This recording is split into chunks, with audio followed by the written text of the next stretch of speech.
గొడవలు ఏందో ఏం కథ. మా ఇంటి పక్కన వాళ్ళ ఇంట్లో ఎప్పుడూ గొడవలు జరుగుతూనే ఉంటాయి. అవునారా? మా ఇంటి పక్కన వాళ్ళు కూడా ఎప్పుడూ గొడవ పడుతూనే ఉంటారు. మీ ఇంటి పక్కన వాళ్ళకి ఎందుకు వచ్చిందిరా గొడవ? మా పక్కన ఇంటి అంకుల్ ఆఫీస్ నుంచి వచ్చినారు ఇంటికి. చొక్కా విప్పి హ్యాంగ్లర్ తగిలిచ్చిండు.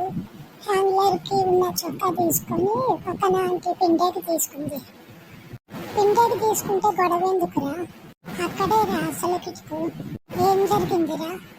హ్యాంగ్లర్ నుంచి తీసిన చొక్కా మీద లిప్స్టిక్ మరకలు ఉన్నాయి.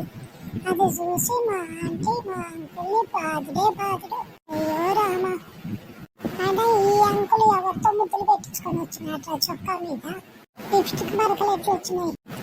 కానీ మా అంకుల్ మంచోడ్రా, అలాంటి మనిషి కాదు. ఆ మరకలు ఎలా వచ్చాయో తనకే తెలియదని ఏం చెప్తున్నా మా పక్కన ఇంటి ఆంటీ బాగా వాంచి పాడేసింది. మూలుగుతా పాపం ఒళ్ళు నొప్పులతో ఆసుపత్రికి పోయింది. మరి మీ ఇంటి పక్కన ఎందుకు గొడవ?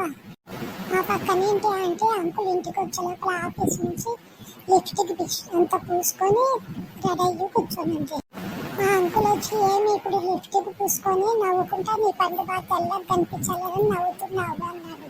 దానికి మీ పక్కన ఇంటి ఆంటీ ఏమనిదిరా? ఆ మాటకు మా పక్కన ఇంటి ఆంటీ మీదే కదా నేను ఎప్పుడు ఆఫీస్ నుంచి ఇంటికి వచ్చే లోపల రెడీగా ఉండమన్నారు అని చెప్పింది. మీ పక్కింటి అంకుల్ ఏమన్నాడు? రెడీగా ఉండమంటే జిడ్డు పక్కన వేసుకొని ఉండకుండా నీట్గా ఉండమంటే లిప్స్టిక్ పూసుకొని పట్టు చీర కట్టుకోమని అని వేసి బాధుడా అంటేనే ఆంటీ రోకల బండి తీసుకొని వచ్చే లోపల మెదలకుండా బయటకు వెళ్ళిపోయిన బాంకులు. ఏం గొడవలోరా! అవునరా, వింటుంటేనే చూస్తుంటేనే విసుగొస్తుంది. కారణం లేకుండా గొడవలు పడుతున్నారు ఇళ్ళల్లో.